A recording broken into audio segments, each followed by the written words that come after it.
My name's Ian. I'm the creative director for Star Citizen. And let's start by looking up into the stars and saying hello to an old friend.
let's look again into the stars, and now we're going to talk about solar systems.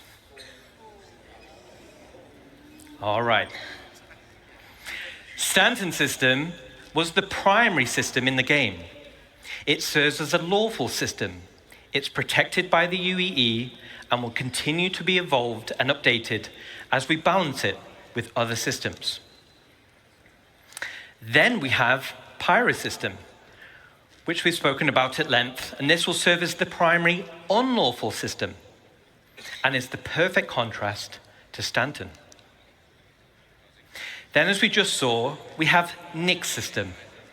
It's not a totally unsafe system like Pyro, but it depends on where you go, as it borders Vandal space.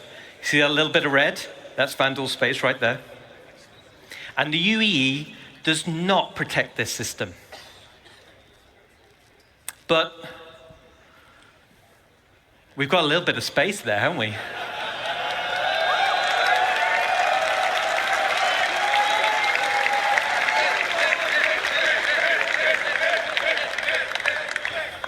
All right. I thought you were saying click system then. I'm like, well, I'm not sure about that one. All right. But we've got a bit of room at the bottom, so it would be a shame not to fill it in with something, right?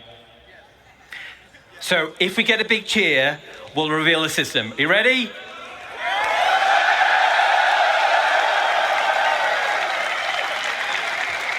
Very cool. Very cool. All right. Here it is. Oh, wait. Oh, all right, okay, all right, okay. So, let's take a sneak peek at system number 4. Here it is. Well, it's awesome, right? All right. No, in order to reveal the 4th system, let me take you on a little history lesson. And to do that, we're going to load up our old friend, the Galactipedia. So, we're back in the height of the human-Xi'an Cold War. Tensions were at breaking point.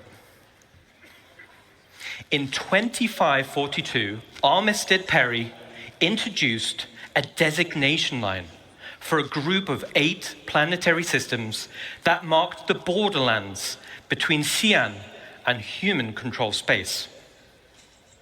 The United Planets of Earth designated the systems as no-fly zones and utilizing them as military staging grounds. But one system on the Perry line offered a key strategic position for a potential invasion into the Xi'an Empire.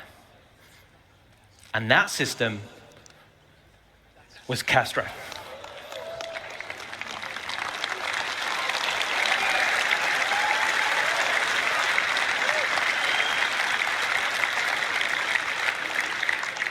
But luckily for us, war was averted, the Perry-Line Pact was signed, which was a peace treaty between the now UEE and the Xi'an Empire, so the Cold War ended. The systems of the Perry-Line were divided up between humans and Xi'an, and fast forward back to present day, humans and the Xi'an enjoy a more prosperous relations, and everyone's cool. So, the 4th system will be Castra.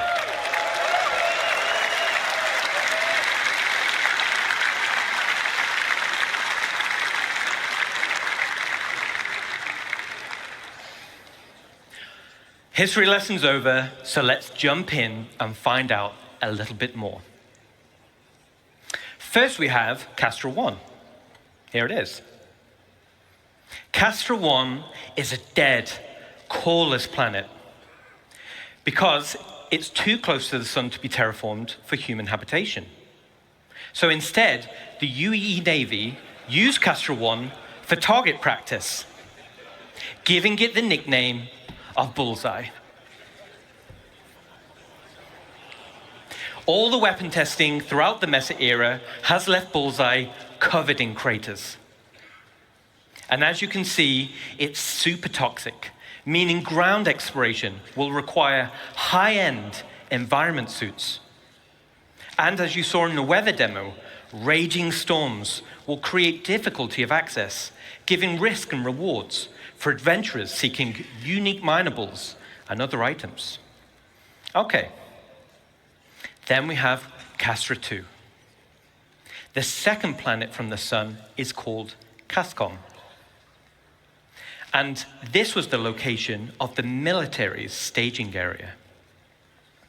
Since the system was opened up to non-military settlement, it has since become a center of trade and tourism, but is still considered an Earth-centric traditionalist system, which prizes citizenship above all else. Let's head down to the surface and check it out. Breaking through the clouds, you'll find a landscape full of great lakes and lush crimson forests. And as you saw in the CTG presentation, you can see how we're going to make these worlds with the new technology.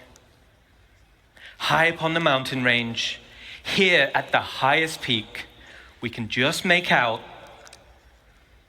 the landing zone called Sherman.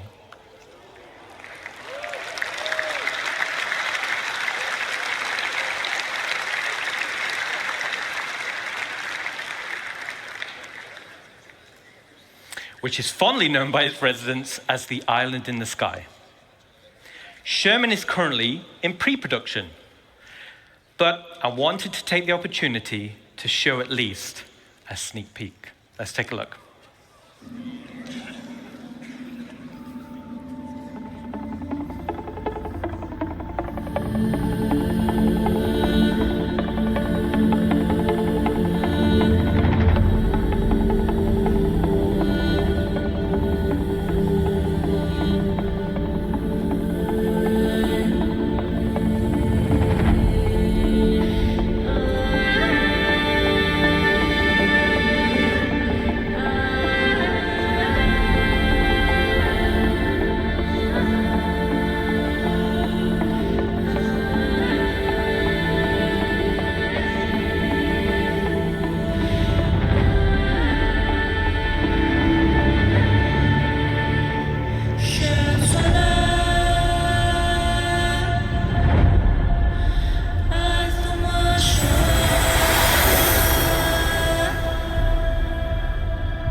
Awesome.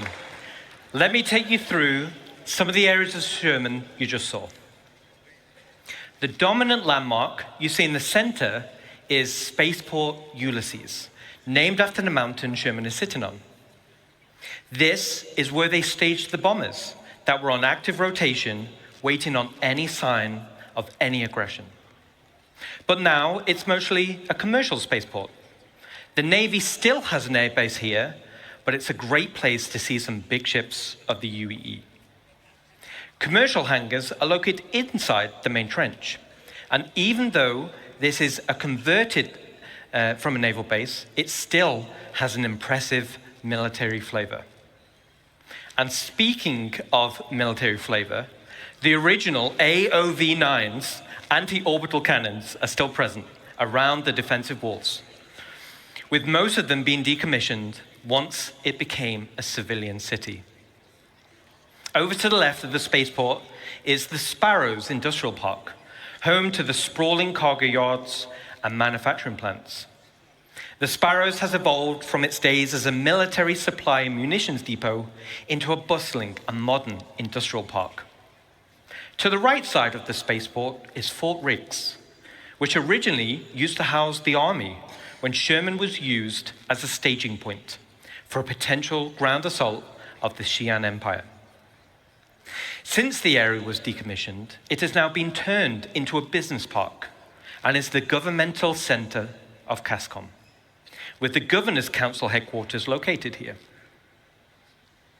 As this base was built during the Mesa era, as humans were expanding their borders, this introduces a new architectural style for humans. Between the First Travarian War on one front and the Xi'an Cold War on the other, a new style called Henoism arose. With an emphasis on prefabrication and fortification, the designs were robust, durable against warfare and harsh enemies and harsh environments. And from all the locations we just saw, high up on the upper wall, you can see the commercial district, and specifically the Ansel shopping complex. Situated high above the sprawling main base below, the Ansel area originally served as the command center to Sherman's military operations. Inside this building, you'll find key areas like the Edge of Oblivion Bar, which was converted from the old officers' lounge. You'll also find Eckhart Security Headquarters, and you'll find the Mercenary Guild Headquarters. The other areas in the commercial district include the OPA towers for habitation. That's the building on the left. And on the right, it's the Imperial Sherman Infirmary. There's also the Reeves Military Museum, where you can experience the history of humanity's military and the role that Castra has played in keeping the Empire safe. And finally, we have Overlook Point, which is the name of the vantage point and park situated in front of Central Command, which has the best view overlooking the landing zone. So that's a quick overview of some of the key areas of Sherman. I think it's devastatingly beautiful, with a rich history and unique mood and vibe.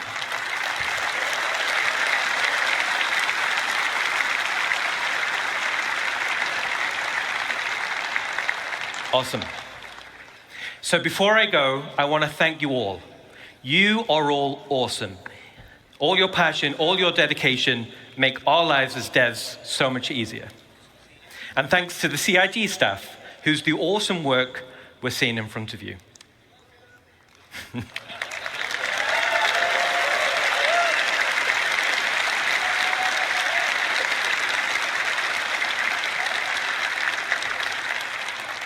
So thanks again. You are all amazing, passionate, and enabling us to dream big. Enjoy the rest of your show.